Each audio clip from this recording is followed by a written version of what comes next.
Vote ചോരി. Rahul ഗാന്ധിയുടെ മുദ്രാവാക്യം എന്താണ്? വോട്ട് ചോരി.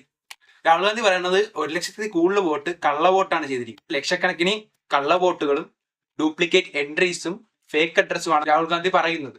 പിന്നെയും പറയുന്നത് 70 മുതൽ 100 മണ്ഡലങ്ങളിലും വോട്ടുകൾ കള്ള വോട്ടാണ് ചെയ്തിരിക്കുന്നത്. അദ്ദേഹം ആരെയാണ് ചൂണ്ടിക്കാണിക്കുന്നത്? BJPയോ അതോ ഇലക്ഷൻ കമ്മീഷനെയോ? അദ്ദേഹം എടുത്തു പറയുന്നത് BJPയും ഇലക്ഷൻ കമ്മീഷനും തമ്മിലുള്ള ഒത്തുകളിയാണെന്ന്. അദ്ദേഹം പ്രസ് മീറ്റിൽ കാണിച്ചിരിക്കുന്നത് കുറെ തെളിവുകളാണ്. അതിൽ ഒരു വ്യക്തി തന്നെ 3-4 മണ്ഡലത്തിൽ ചെന്ന് വോട്ട് ചെയ്തിട്ടുണ്ടെന്നാണ് അദ്ദേഹം കാണിച്ചിരിക്കുന്ന തെളിവ്.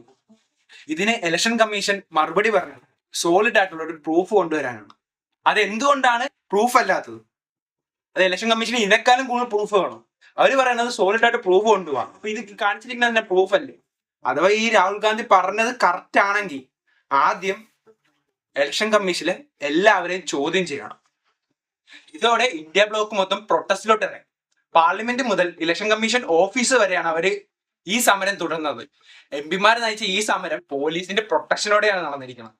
ഓക്കെ, നമ്മൾ ഈ പ്രൊട്ടസ്റ്റ് മൊത്തം നോക്കുമ്പോൾ ഏറ്റവും രസകരമായ ഒരു കാര്യം എന്താണെന്ന് വെച്ചാൽ MP-മാർ നടത്തിയ പ്രൊട്ടസ്റ്റ് ആയതുകൊണ്ട് അവർക്ക് നല്ലൊരു വരവേൽപ്പ് കൂടിയാണ് ബസ്സിൽ കയറ്റിയത്.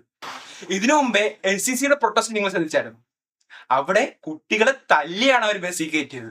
അപ്പൊ ഇത് രണ്ടും നമ്മൾ നോക്കുമ്പോൾ പ്രൊട്ടസ്റ്റിന്റെ കാര്യത്തിൽ മന്ത്രിമാർക്ക് വേറെ ട്രീറ്റ്മെന്റും സ്റ്റുഡൻസിന് വേറെ ട്രീറ്റ്മെന്റും. ഇതാണോ ജനാധിപത്യം?